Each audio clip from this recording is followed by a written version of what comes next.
If you think you'd never do something unforgivable, it's probably because you've never been in the exact moment where fear becomes louder than your conscience. I used to believe I was a decent person. Not perfect, just decent. The kind of person who wouldn't cross certain lines. The kind of person who could live with their own reflection. Then I crossed the line anyway. And I did it quietly, with paperwork and patience, with the calm face of someone making a necessary decision. I didn't use violence. I didn't shout. I didn't threaten anyone. I just redirected something that wasn't mine. And someone else paid for it with their future. I'm telling you this now because I don't want sympathy. I want the truth to exist somewhere outside my head. Because when you carry a secret like this long enough, it doesn't stay a secret. It becomes your identity. It started during a period of my life when everything looked stable from the outside and was collapsing inside. I was drowning in responsibility, in the kind of pressure that doesn't look dramatic enough to deserve help. Bills, deadlines, expectations, quiet failures. The kind of life where you wake up tired and go to sleep ashamed, and no one notices because you still show up. I told myself I was handling it. I wasn't. I was surviving by narrowing my world. Cutting out anything that required emotional energy. Avoiding people. Avoiding reflection. Avoiding the truth that my life wasn't working, not because I wasn't trying, but because I had built it on a version of myself that no longer existed. Then my father got sick. He wasn't the kind of man who asked for help easily. He didn't talk about fear. He didn't admit weakness. He simply started missing things, appointments, meals, conversations, until the truth became impossible to ignore. A diagnosis arrived like a sentence. It wasn't sudden death. It was worse. It was time. The kind of time that forces you to watch someone fade slowly while pretending you're being strong. Hospital visits. Forms. Insurance calls. Conversations with doctors that felt like learning a new language. And then, a decision. My father had life insurance. Not enough to fix everything, but enough to take pressure off. Enough to buy time. Enough to keep me from collapsing completely. But there was a catch. The payout wouldn't come quickly. There were processes, approvals, requirements. And the money, even when it arrived, would go to my father's chosen beneficiary, not me. It was meant to go to my younger sibling. The responsible one. The promising one. The one with plans.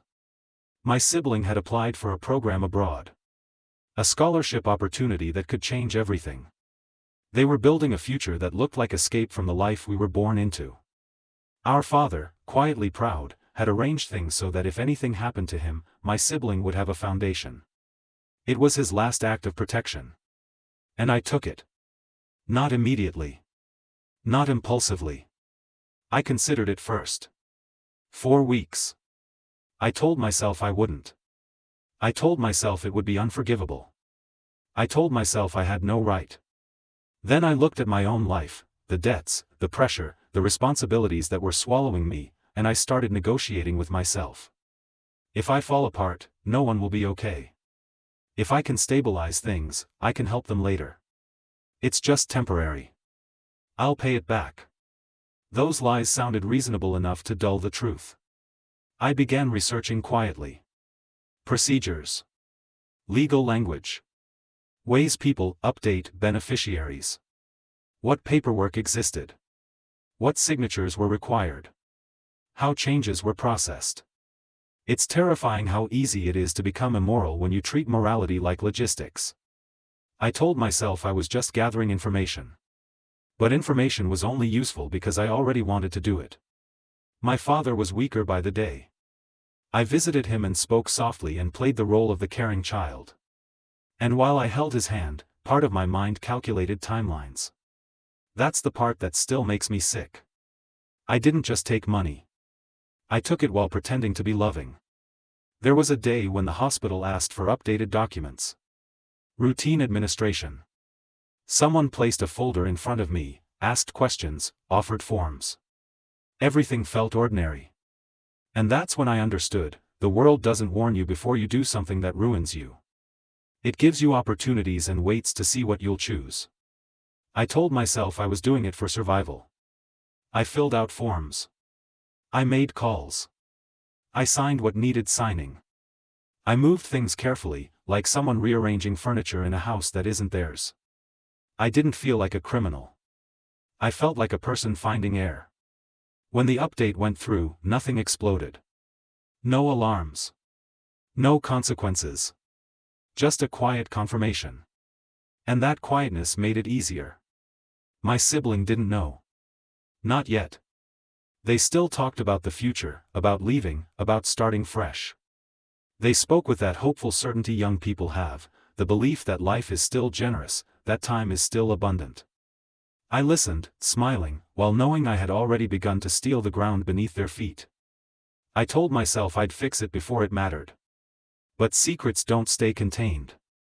They shape you. They change how you look at people. They turn love into performance because you're always protecting something. My siblings started noticing I was tense. They asked if I was okay. They offered help in ways that made my throat tighten with guilt. I refused gently. I became more distant, not because I didn't care, but because caring while lying felt unbearable. My father died in a quiet morning, the kind that looks normal outside the window. I stood by his bed and felt grief and relief tangled together in a way I will never forgive myself for. And then the process began. Calls. Condolences. Paperwork. Waiting. My sibling asked about the insurance once, carefully, as if they didn't want to sound greedy while grieving. I told them our father had arranged everything. I said it would take time. I said not to worry. I watched trust settle in their eyes. And I hated myself. Because I knew what was coming. When the payout arrived, it didn't feel like victory. It felt like wait. A number on a screen that looked like a door opening, and a coffin closing. I used it immediately. To stabilize my life. To pay debts. To breathe. And in that breath, I told myself I'd repay it. I told myself I'd rebuild their future. That I'd make it right.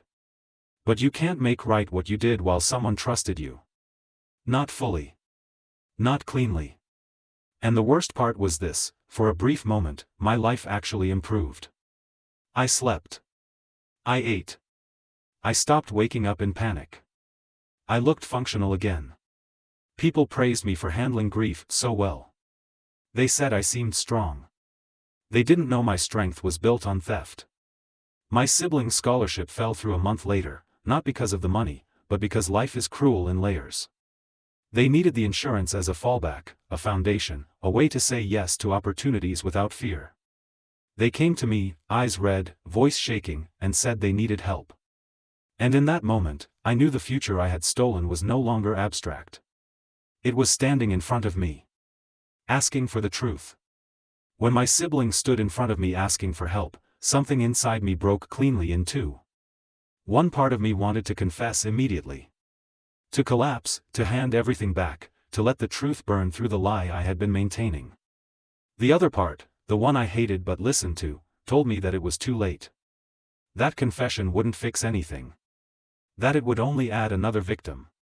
So I chose silence again. I told myself I was protecting them from pain. That knowing wouldn't help. That what mattered was finding a way forward now, not reopening wounds that couldn't be healed. I told myself the truth could wait a little longer. It always can. I offered help in smaller ways. Money here. Support there. I framed it as generosity, as responsibility, as being the older sibling who steps up. And my sibling accepted it, gratefully, trustingly, never knowing they were being handed back fragments of something that already belonged to them. Every exchange made the lie heavier. I started to feel watched, even when I was alone.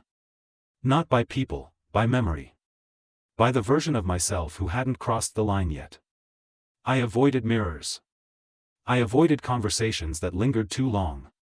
I avoided anything that might slow me down enough to think. I told myself that staying busy was strength. It was avoidance. The money disappeared faster than I expected. Stabilizing a life that's already collapsing takes more than you think.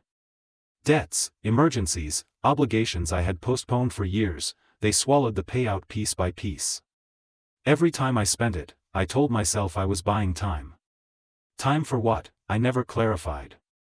My siblings' plans grew smaller. The language changed. Dreams turned into maybe later. Optimism dulled into pragmatism. They took work they didn't love. They delayed decisions that once felt urgent. I watched that transformation with a sickness I couldn't name. Because I recognized it. It was the same quiet compromise I had lived inside for years, the slow narrowing of possibility. And I knew, with brutal clarity, that I had accelerated it. The truth began to leak in indirect ways.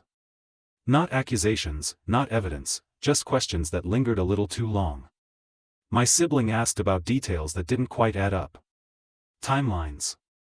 Amounts. Procedures. I answered carefully, always truth-adjacent, never fully lying but never revealing enough to be honest. Lying like that is exhausting. You're constantly calculating how much truth is safe. You're never present in a conversation because part of you is always monitoring risk. You don't listen, you scan. I started to feel like I was living in a narrow hallway with no exits. Sleep became shallow. I replayed conversations obsessively. I imagined discovery scenarios and rehearsed explanations that sounded reasonable in my head and hollow in my chest. I became irritable, defensive, withdrawn. My sibling noticed. They asked me one night, quietly, if something was wrong between us. If they had done something. If I was angry with them. That question nearly destroyed me. Because the answer was no. And also yes. No, they had done nothing wrong. Yes, I was angry that they represented the future I had stolen and couldn't return intact. That realization made me feel monstrous. I started to consider escape. Not running away forever, just enough distance to break the tension. A move. A reset. A way to live somewhere the story didn't follow me so closely. I told myself that starting over would make things cleaner. That I could rebuild myself without the constant reminder of what I had done. But distance doesn't erase responsibility. It only delays reckoning. The reckoning came in the most ordinary way possible. A letter arrived. Not dramatic. Not accusatory. Just administrative. A document referencing the insurance policy, the beneficiary change, the dates. My siblings saw it before I did. They didn't confront me immediately. They went quiet. 4 days. That silence was unbearable. It was worse than shouting, worse than anger. It felt like standing on the edge of a cliff, knowing the fall was coming but not knowing when. When they finally asked me about it, their voice was calm in a way that terrified me. Did Dad change the policy before he died, they asked, or after he got sick? There was no safe answer. I felt something inside me give up. The part of me that had been calculating, managing, justifying, it collapsed under the weight of one simple fact: I couldn't undo what I had done. But I could stop lying about it. I told them the truth. Not defensively. Not heroically. Just plainly. I said what I did. How I did it. Why I thought I needed to. I didn't ask for forgiveness because I knew I hadn't earned the right to. They listened without interrupting. When I finished, they didn't cry. They didn't yell. They just sat there, staring at the floor, as if something inside them was recalibrating. Finally, they said something that still echoes in my head. I thought I failed, they said. I thought I just wasn't good enough. That sentence did more damage than any accusation ever could. Because I realized then that I hadn't just taken money or opportunity. I had taken meaning. I had taken the story they told themselves about their life. The room felt unreal. Heavy. Like time had slowed down out of respect for what had been broken. I wanted to promise I would fix everything. I wanted to offer restitution, solutions, plans. But some losses don't accept plans. They stood up, thanked me for telling the truth, and said they needed space. That space felt infinite. I was left alone with the consequences of my choice, not just the practical ones, but the emotional devastation I had caused. I had crossed a line believing I could manage the fallout. I couldn't. For the first time since my father died, I cried uncontrollably. Not out of grief, but out of recognition. Recognition of the person I had become in the name of survival. I understood then that starting over wouldn't mean escape. It would mean living with what I had done without pretending it was justified.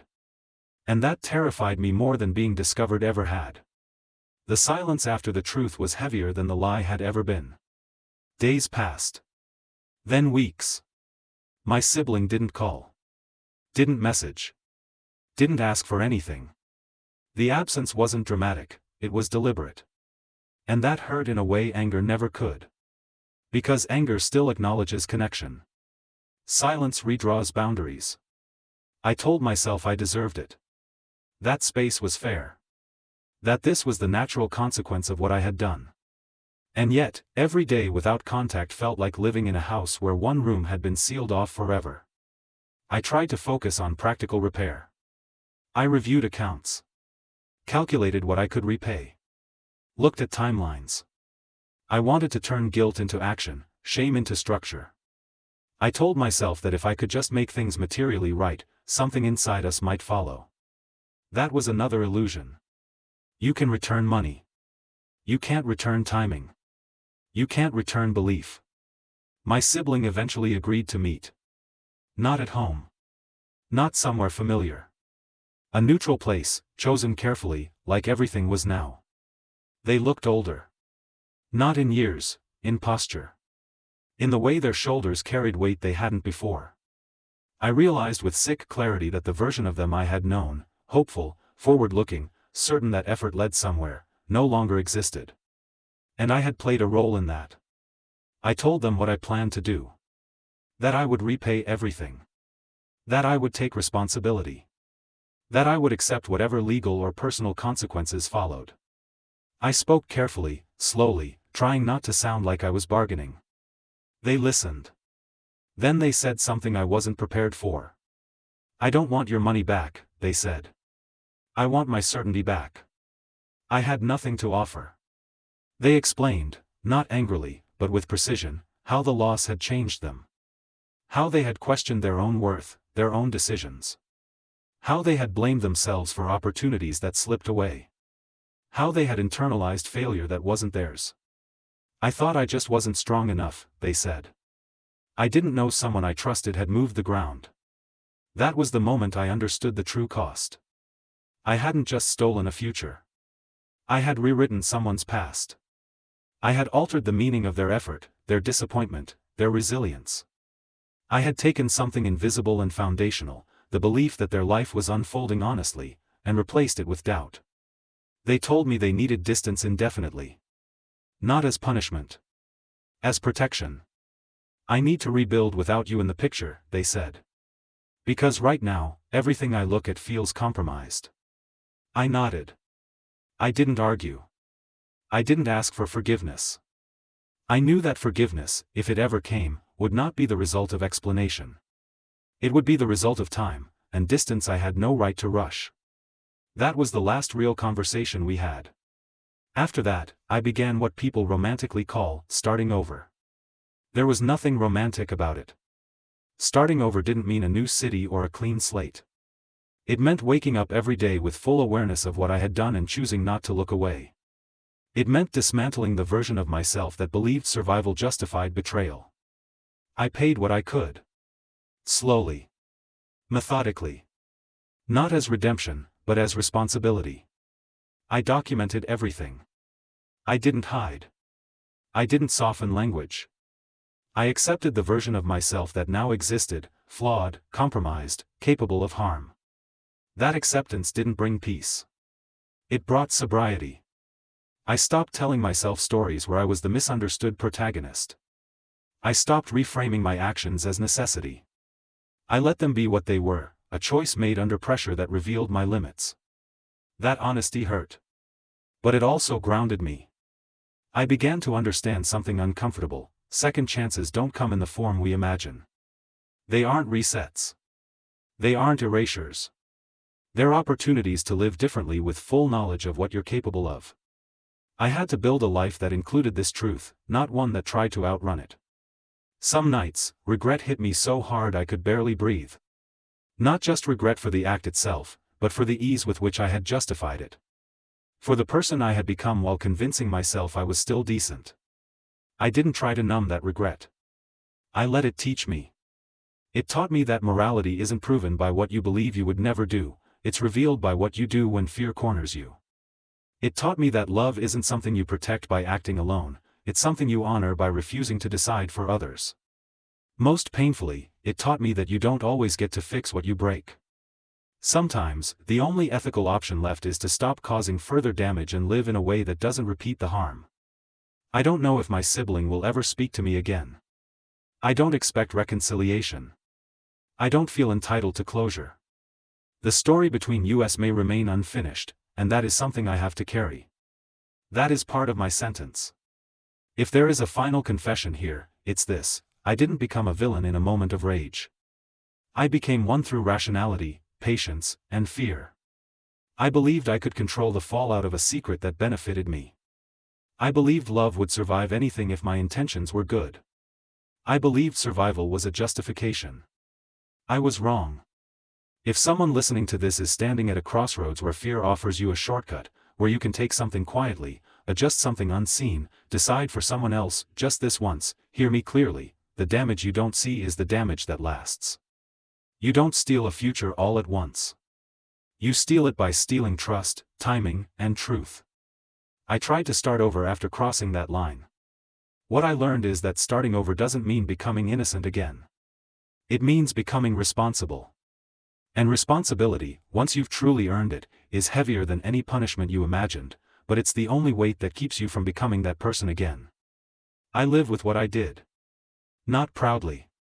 Not comfortably. But consciously. And that is the only second chance I am willing to claim.